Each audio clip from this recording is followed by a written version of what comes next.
Bonjour à tous. Alors, on va continuer, Mirza Hashem, les cours du grand rabbin d'Israël, Moreno Rabbeinu Harav Yitzhak Yosef Shlita. Il faut savoir que, comme on le sait, on ne peut pas se tenir sur une simple lecture du Shulchan Aruch, étant donné que le Shulchan Aruch lui-même, qui a été aussi l'auteur du Beth Yosef, a rapporté plusieurs halachot qui n'ont pas été rapportés spécialement dans le Shulchan Aruch, dans lequel il a aussi écrit le Bedek Habayit, qui selon le Rav Yosef, il l'a écrit après le Shulchan Aruch, donc il est possible que ce qui est écrit dans le Bedek Habayit, c'est pas le même avis que le Shulchan Aruch, et on tient la halakha comme le Bedek Habayit, et non pas comme le Shulchan Aruch. Donc il faut faire attention, lorsque on va étudier une halakha, il faut bien l'étudier en profondeur, en ouvrant les Gemarot, les Rishonim, le Beth Yosef, et ensuite le Shulchan Aruch, et ensuite voir la halakha dans les Acharonim, car il est possible qu'il existe des Chilukei Deot, des discussions sur la vie même du Shulchan Aruch. Un exemple. Il faut savoir, comme on le sait, qu'il y a un interdit de bichoul durant Shabbat. Le cas standard, bien entendu, c'est lequel? Une personne, elle va prendre un œuf par exemple, elle va le mettre dans une marmite d'eau et elle va le faire cuire sur le feu.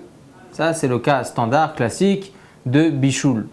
Mais il faut savoir que selon le Talmud Bavli, l'interdit du bichoul ne se fixe pas uniquement sur ce cas si standard que cela, mais aussi dans le cas où la marmite, par exemple, qui a été sur le feu, on l'a retirée du feu et ensuite on va mettre un œuf ou d'autres aliments non cuits à l'intérieur. Et c'est considéré comme étant un Issur Deoraita, un interdit de la Torah, de cuire. Et donc on voit de là qu'on ne se suffit pas juste du cas standard de la loi du Issur de Bichoul, mais aussi par le fait de retirer même la marmite du feu. Donc la marmite, elle ne se trouve plus sur le feu, étant donné que la marmite, elle est assez chaude pour pouvoir cuire même un petit peu l'œuf ou bien un autre aliment, on rentre dans l'interdit de bichoul selon la Torah. Et pas seulement, on va voir Mirza Hashem d'autres cas selon lesquels l'interdit de bichoul existe même selon la Torah. Il faut savoir que cela s'est appelé dérivé du feu. Okay, c'est le dérivé Toldot Ha'esh. Le fait de retirer une marmite du feu et d'y insérer à l'intérieur un aliment non cuit, ça s'appelle Toledot Ha'ur. Toledot Ha'ur, Toldot Ha'esh, c'est la même chose, c'est-à-dire que c'est un dérivé du feu sur lequel on dit que c'est un interdit de la Torah. On peut voir plusieurs preuves de la Gemara que c'est considéré comme étant un interdit de la Torah. Un interdit d'Erabanan, c'est par exemple Toledot Ha'Shemesh, ou bien le Shemesh lui-même, le soleil, Toledot Ha'Chama. Par exemple, vous avez une belle voiture, une belle Porsche qui est au soleil en plein été. Le métal est bouillant par le feu, par le soleil, pas par rapport au moteur, mais grâce au soleil. Donc la réverbération du soleil va faire en sorte que le métal va être bouillant. La personne, elle prend un œuf, elle met dessus cet œuf-là. Si l'œuf donc arrive à une température, etc., on a un interdit d'Erabanan de cuire. Pour quelle raison? Parce que ça s'appelle le dérivé du Chama, dérivé donc du soleil. Chachamim, ils ont interdit le fait de chauffer au soleil de peur qu'on en arrive à faire cuire même sur le feu. Atu Toledot Ha'ur. Comme ça, c'est écrit dans la Gemara. Faire cuire par un dérivé du soleil, c'est aussi un interdit d'ordre rabbinique, de peur qu'on en arrive, Chas v'Shalom, à cuire même sur le feu même. C'est pour cela que le dérivé du feu, qui est de retirer une marmite du feu, on ne parle pas du soleil, de retirer une marmite du feu, c'est un interdit de la Torah. Et pas seulement. On verra Bezrat Hashem maintenant que l'interdit ne se résume pas à cela spécialement. Il faut savoir que il y a écrit comme ça dans le Shulchan Aruch que Asur la'arot maim rotrim al-gabé tavlinim. C'est interdit de verser de l'eau bouillante, donc d'un kli rishon, d'un ustensile qui était sur le feu au préalable, ou bien qui est encore sur le feu, de l'eau bouillante, et de verser cette eau-là sur des épices qui ne sont pas cuites, bien entendu. Pourquoi? Parce que c'est un interdit de la Torah.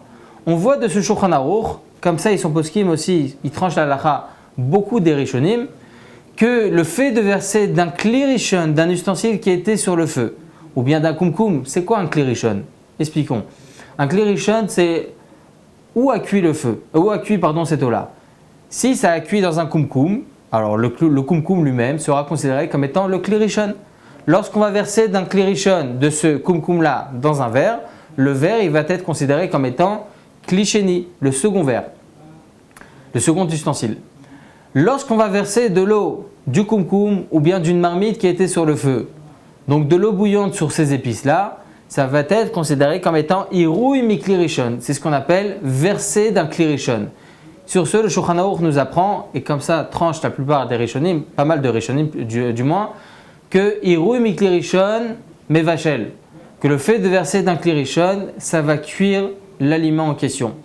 Donc, si l'aliment en question n'a pas été cuit, ou bien n'a pas été cuit entièrement, alors on est au vert, on transgresse un interdit de la Torah. C'est pour cela qu'il est interdit même de verser de l'eau bouillante sur un aliment non cuit. Même si on ne va pas mettre cet aliment-là dans un kli rishon, dans une marmite qu'on a retirée du feu, ou bien sur le feu lui-même, même de verser de l'eau de ce kli rishon sur l'aliment qui se trouve dans une assiette par exemple, on transgresse l'interdit de mevachel, de cuire. Quelle est la raison?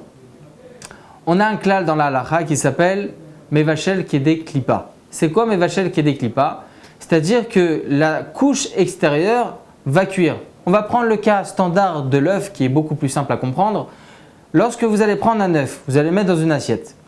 Vous allez y verser dessus de l'eau qui se trouve dans le kumkum. On va le verser sur l'œuf.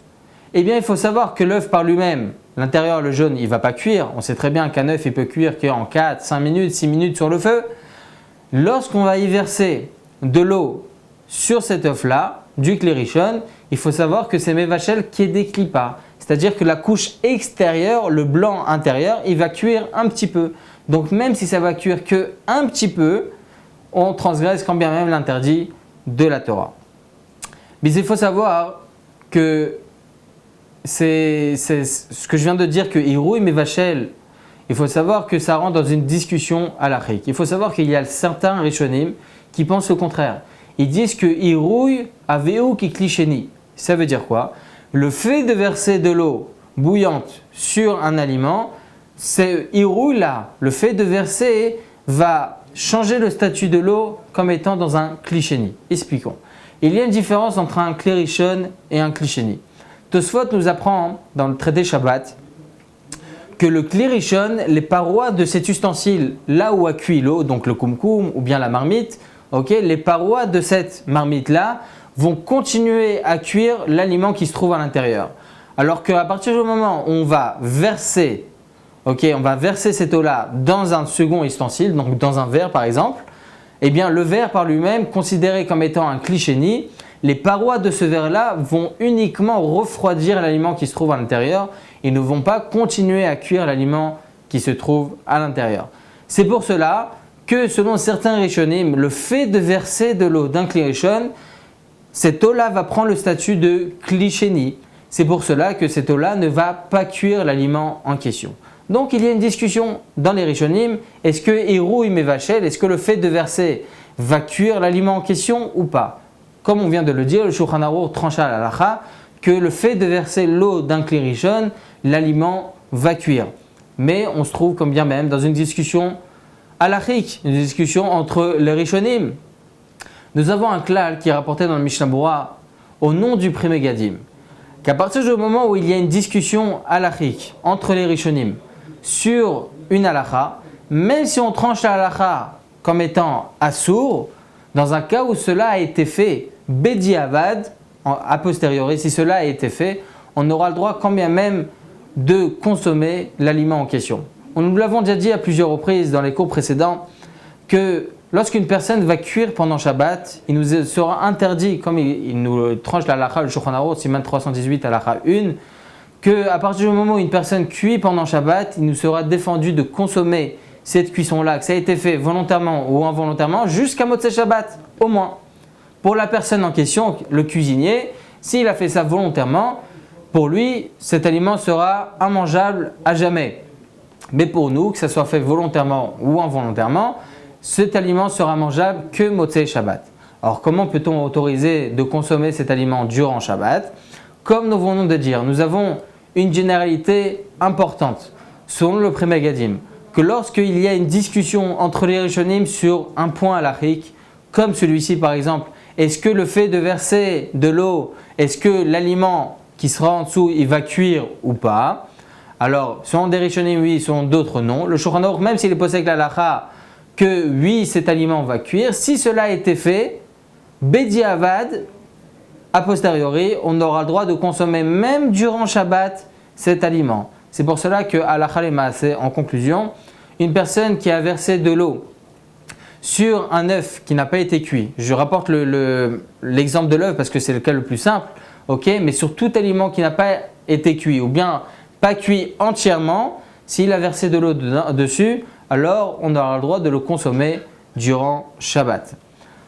On arrive au cas bien standard qui arrive chez pas mal de monde, la dafina.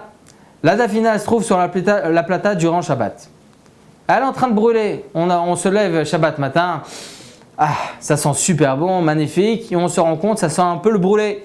On arrive devant la marmite, et Hashem Yirachem, la marmite, la dafina commence à brûler.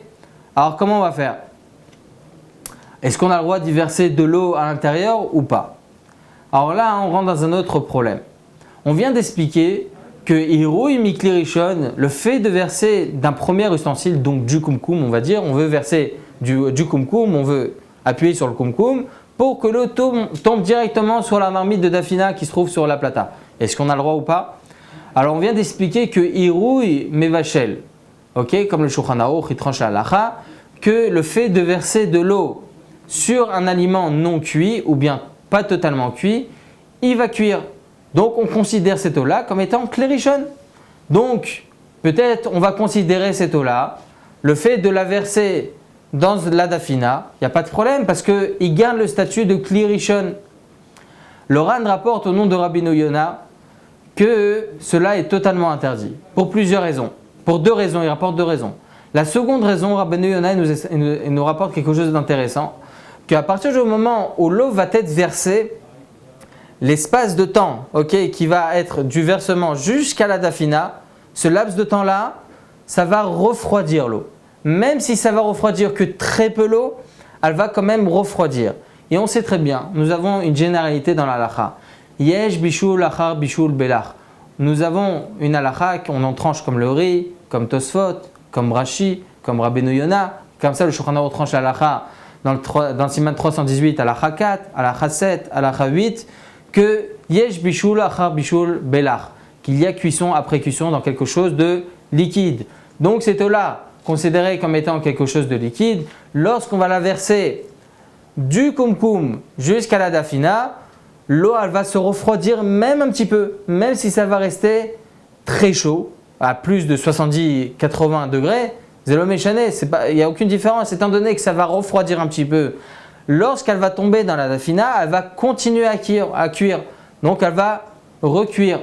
C'est pour cela qu'il est défendu, c'est comme ça le Rav Yosef rapporte dans le Léviatren, qu'il est défendu de verser de l'eau du kumkum sur la dafina. Même le Shulchan Aruch lui-même, dans le Siman 253, le Shulchan Aruch lui-même tranche la halacha qu'il est défendu, il est interdit de verser de l'eau, même si elle se trouve dans un klérishon, dans un kumkum, de le verser dans la dafina. Alors comment faire? On ne va pas laisser la dafina comme ça, Nahon. Alors qu'est-ce qu'on fait? Il y a trois possibilités. Ou bien avant Shabbat de mettre un sachet cuisson avec à l'intérieur de l'eau et mettre ce sachet cuisson depuis la veille, donc avant Shabbat, le mettre dans la marmite. À partir du moment où on voit que la dafina va commencer à brûler, qu'est-ce qu'on fait? On perce le sachet cuisson et l'eau va se répandre à l'intérieur. L'eau elle se trouve dans le klérishon, donc il n'y a pas de problème. Seconde possibilité, si on n'a pas fait ça avant Shabbat, on prend une louche, on la prend, on l'insère dans le kumkum. On la laisse cette louche-là durant 2-3 minutes pour que cette louche-là puisse prendre le statut de klérishon, premier ustensile. Donc ensuite, on prend l'eau qui se trouve dans le kumkum, on prend cette eau-là, donc qui se trouve dans un klérishon, donc la louche, elle a un digne de klérishon, et on met cette louche-là, on l'insère dans la dafina. On ne verse pas l'eau, attention, on l'insère dans la dafina, et dans la dafina elle-même, on pose l'eau. À partir de ce moment-là, il n'y a plus de problème, parce que c'est klérishon et klérishon. Troisième possibilité, on demande à un Ashkenaz. Pour lui, c'est permis. Chazak ou Baruch.